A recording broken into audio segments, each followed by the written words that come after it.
If we didn't remove the tooth, the harm to us was so great.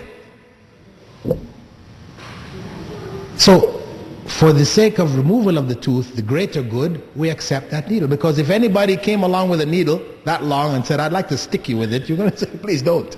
You know, you would not accept anybody sticking you with this thing, except in that circumstance. Same thing with medicine. You're sick and the doctor pulls out some castor oil. You know, castor oil is the worst one I can think of, right? I don't know if they still have it around now. When I was a kid, that was the nastiest medicine out there, right? Castor oil. Just when he opens it, the smell of it just makes you, ugh, you know. But the doctor tells you, you take this, you're going to get well.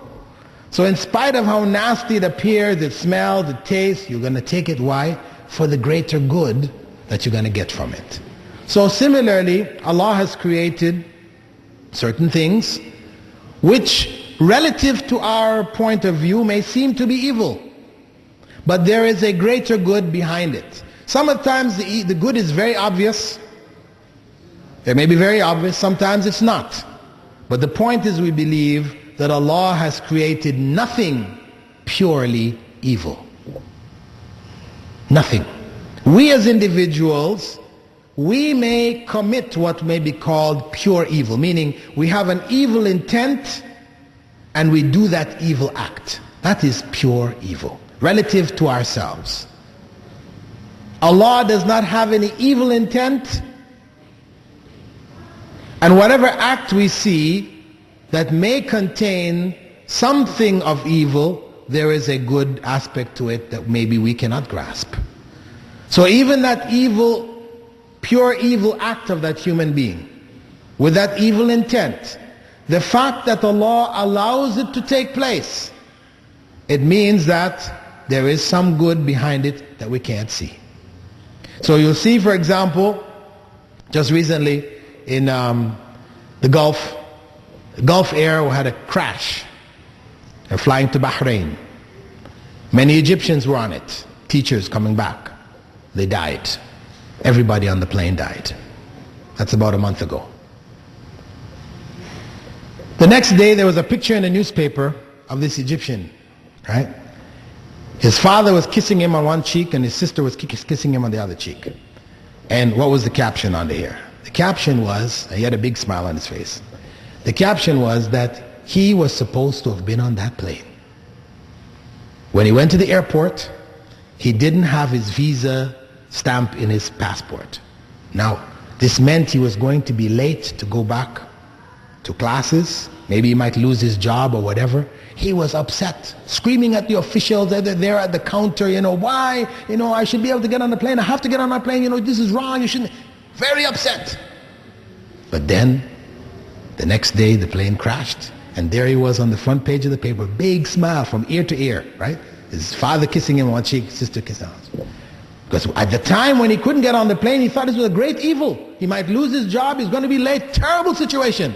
But then, the next day, it turned out to be the best for him. That's life. That's the reality. So we don't have a problem with evil in the world.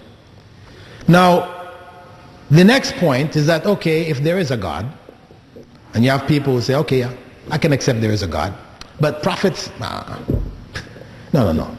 God didn't reveal anything to any prophets. All this stuff is just fairy tales, it's not really true. Well, the point is, again, if God created this world, if God was wise, then he would not create this world, put beings in it, and not tell them what they need to do. That's not wisdom. This is ignorance. Just like you, for example, if you send your kids to school and you don't tell them what they're supposed to do at school. They don't know I'm supposed to go into the class when the bell rings, sit down in my classroom in front of my teacher, get my books out and just do what the teacher tells me, do my homework, everything. If you didn't tell the kids to do that, do you think the kids would go and sit in the classroom?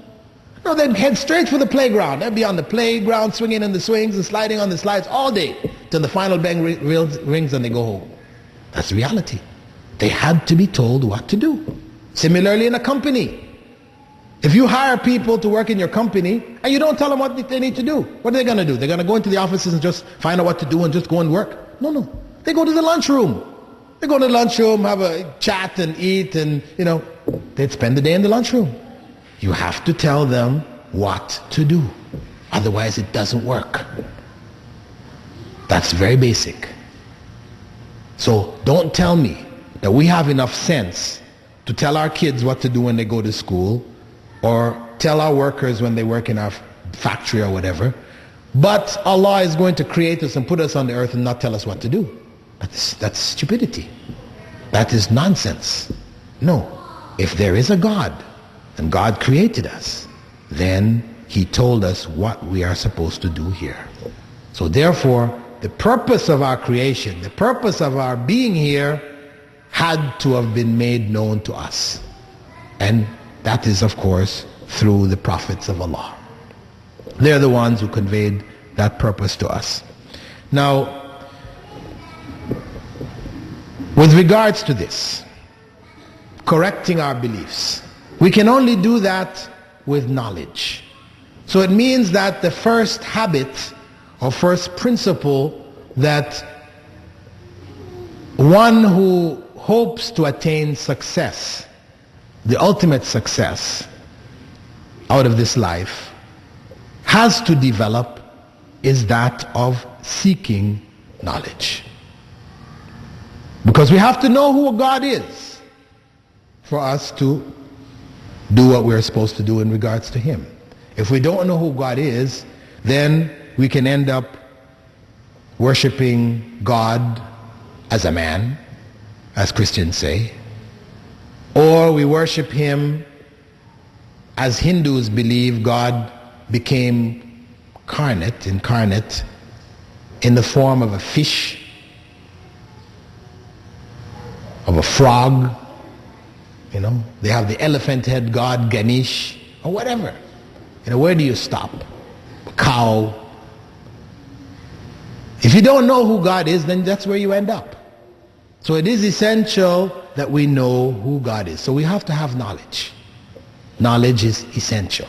And that we have to be in the process, we have to be in the habit of seeking knowledge.